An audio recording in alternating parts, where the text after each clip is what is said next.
Halo semuanya, terima kasih sudah mau mengklik video ini. Kami dari Store Backpacker. Kali ini kita mau bahas tentang sejarah yang terdiri dari pengertian sejarah ditinjau dari beberapa bahasa menurut para ahli dan juga unsur-unsur sejarah itu sendiri. Sebelum lanjut, jangan lupa like, comment, share, and subscribe agar kami lebih giat dan semangat untuk membuat video lain. Apa sih itu sejarah? Bicara tentang sejarah pasti tidak lepas dari kata masa lalu. Berarti belajar sejarah nggak move on dong. Jadi itu konsepnya. Belajar sejarah akan membuat kita berguna. Maksudnya begini, masa lalu berguna bagi masa kini dan juga masa depan. Nah, sejarah berasal dari kata bahasa Arab, yaitu sajarotun, yang artinya pohon, dan tarik artinya waktu. Kenapa sih bisa berhubungan dengan pohon?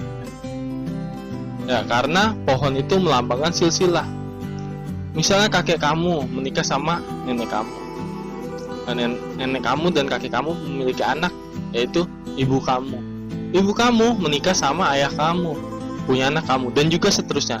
Itulah silsilah. Sekarang sejarah ditinjau dari beberapa bahasa. Sejarah dari bahasa Inggris yaitu history, yang artinya masa lalu.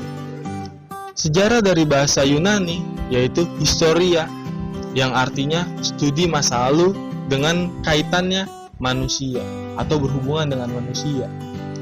Sejarah dari bahasa Belanda yaitu Geschiedenis, yaitu peristiwa atau kejadian yang telah dibuat oleh manusia.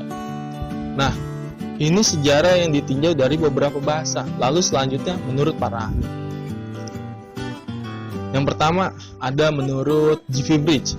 Ya, sejarah adalah catatan apa yang dipikirkan, dikatakan, dan diperbuat oleh manusia itu sendiri. Yang kedua, menurut W.J.S. Purwodarminta. Yang pertama, kesusastraan lama atau asal-usul, dan juga bisa juga silsilah. Yang kedua, kejadian. Yang kedua, kejadian yang mengandung masa lampau. Nah, pasti nggak jauh-jauh dari masa lalu ya. Yang ketiga, ilmu pengetahuan. Nah, seperti tadi sudah ditinjau dari bahasa Yunani ya, studi yang berhubungan dengan manusia. Nah, tadi kita sudah membahas pengertian sejarah yang ditinjau dari beberapa bahasa dan juga menurut para ahli. Kenapa sih sejarah itu pasti berhubungan dengan manusia? Nah, nanti kita bahas di unsur-unsur sejarah.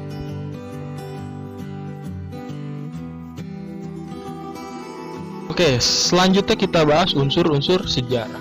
Unsur-unsur sejarah itu ada 5, ya, manusia, ruang, waktu, kontinuitas, dan dampak. Manusia adalah yang membuat sejarah itu sendiri. Nah, contohnya seperti tadi yang sudah kita bahas yang sebelumnya ya, gitu. Dan sejarah dikaji oleh manusia itu sendiri. Nah, yang kedua, ruang. Ruang adalah tempat peristiwa itu terjadi. Contohnya apa? Misalnya ada sejarah lokal, sejarah Indonesia, sejarah Asia Tenggara, sejarah Timur, Asia Barat Daya, Eropa, Amerika, dan masih banyak lagi. Yang ketiga, ada waktu. Waktu. Sejarah tidak akan terlepas dari tahapan waktu, yang pastinya masa lalu, masa kini, dan juga masa lampau. Gitu. Ya. Yang keempat, ada kontinuitas. Di dalam peristiwa sejarah pasti ada kelanjutannya. Sebelumnya seperti apa, lalu menjadi ini, dan kelanjutan seperti apa. Dan terjadinya peristiwa pasti ada yang melatar belakangi. Gitu. Yang kelima, ada dampak. Dalam suatu peristiwa sejarah pasti memiliki dampak. Contoh dalam peristiwa proklamasi pada tanggal 17 Agustus 1945. Ya, sekaligus kita mengkaji unsur-unsur sejarah. Ya, manusianya siapa? Yang menjadi tokoh peristiwa tersebut siapa? Pak Soekarno, Pak Hatta, dan masih banyaknya lagi ya, gitu. Dan ruang, tempatnya di Indonesia. Lebih tepatnya di mana? Di Jakarta, di Gedung Pengangsaan Timur nomor 56. Nah, kita udah dapat 2 ya. Itu selanjutnya waktu. Berarti pada hari Jumat 17 Agustus 1945. Nah, kita sudah dapat 3 unsur nih. Ya, bisa kita lanjut ya, Nah, yang selanjutnya itu ada kontinuitas. Beritanya diketahui oleh Pak Sultan Syahrir, dilatar belakangi oleh peristiwa Rengas Dengklok. Pak Soekarno datang ke Jakarta menulis teks proklamasi dan keesokan harinya dibacakan teks proklamasi. Nah, itu kontinuitas. Selanjutnya ada dampak.